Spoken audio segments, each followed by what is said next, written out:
My name's Kassie Johnson, a nurse in the ICU. I'm Gillian, Griffin, also a nurse in the ICU. We are nurses going through this pandemic who have kids.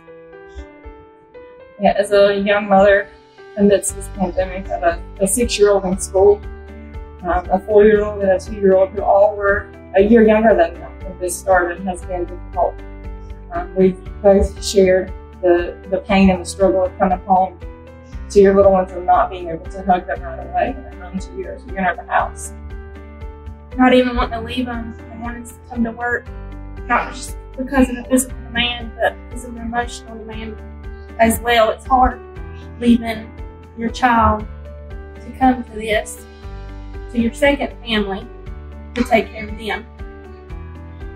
My daughter just turned 1, and I became an ICU nurse this past January. So becoming a new ICU nurse and a brand new mom into this pandemic has been very hard, physically, mentally, emotionally, having to get adjusted to all the new changes. But it doesn't just affect our patients or us, it affects our families at home. Like Gillian said, it's hard to leave, but it's also hard to come home because you can't just pick up your child when you go through the door. As they're running to you, you have to say no and back up. Mommy's got to take a shower first.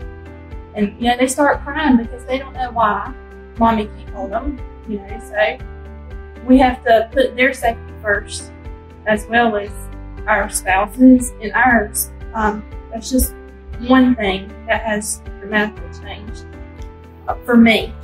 I think one of the other biggest changes is becoming the only person, the only voice for your patients, because their families aren't here. They've not been able to visit and be at the bedside like we have.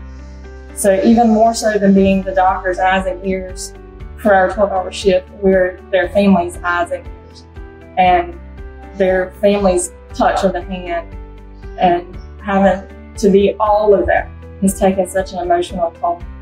When you're standing at the bedside, getting ready to intubate a COVID patient that may or may not make it the next few days, and you've had that patient for a week or weeks, it hits you a little harder.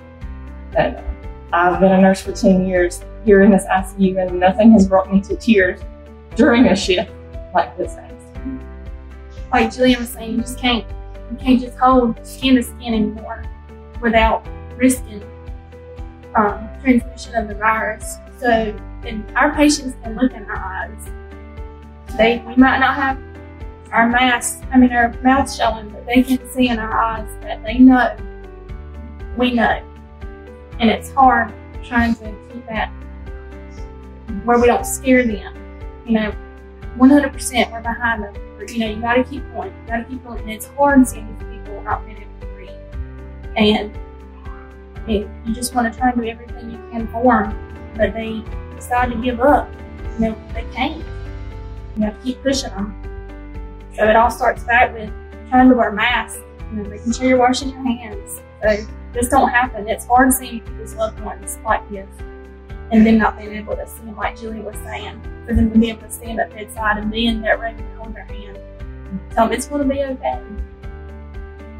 Whatever happens, it's going to be okay. So your biggest message for people is just to take all precautions you can now. Because it doesn't just affect you, it affects the patient, it affects your aunt, your uncle, your grandma, your papa. It affects us, it affects our husbands, it affects our children. It don't start with, it starts with you, but it doesn't